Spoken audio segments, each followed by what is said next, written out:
First off, I still have a cold. Except I don't really know if it is a cold. Apparently it was actually an infection of some sort, so you had to get antibiotics for it. So if I still sound stuffed up, that's because I am. Secondly, welcome to another episode of My Mental Illness Hates Me. And so does my body, apparently. In this episode, we are going to talk about coping mechanisms.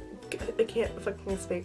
In this episode, we're going to talk about coping mechanisms, and that means both the good ones and the bad ones, because we can't just have one or the other, can we? A few of the bad ones I have are shutting down people's ideas immediately before even considering them, disconnecting myself from the issue as much as I possibly can, which sometimes ends up in me dissociating, and doing things impulsively. Is that a word? I think it is, and I hope it is because I used it. These can make me come off as painfully stubborn, which I am, much to everybody's distress, including mine, like I don't care, and irresponsible, and I've been trying to get these bad coping mechanisms under control as best as I can.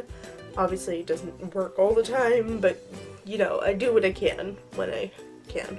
And now for the good ones, some that you might even want to implement in your life. Maybe not, because you probably shouldn't take advice from me, because it doesn't usually go well. One is grounding. Basically what you do is you find 1 to 3 things that you can taste, feel, hear, smell, and what was the last one? Oh, and see. The 5 senses. Back to first grade. I find this helps when I'm dissociating or having a panic or anxiety attack, or both. And it helps by bringing me back to reality and making me remember that either the problem that I'm worrying about is not currently happening or is much smaller than I am making it out to be in my brain. The second, would mental health days count as coping mechanisms?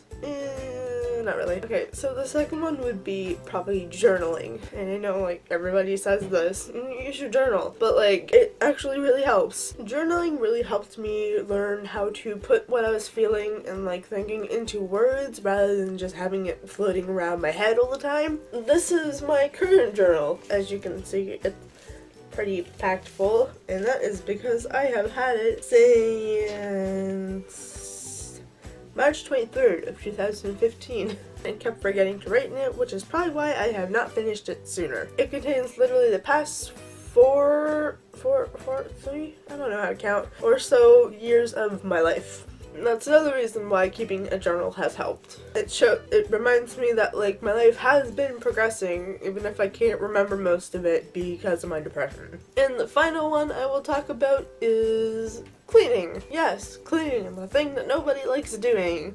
Except for me, apparently. For me, I find that it actually helps me function. If my room's at least somewhat organized. Doesn't have to be completely clean, it's never completely clean. If I'm stressed for seemingly no reason, my mom, if I'm stressed, oh my god. If I'm stressed for seemingly no reason, it's my mom, oh my god, I can't fucking speak.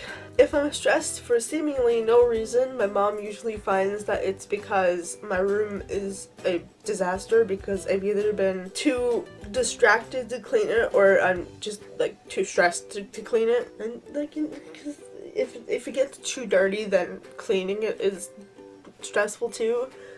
I don't know where to put stuff, and it's just hard to find places. And those are some bad and good coping mechanisms. I hope the good ones will help you in some way.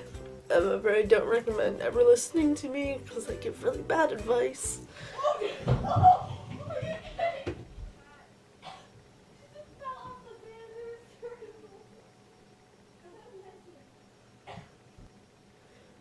Okay then.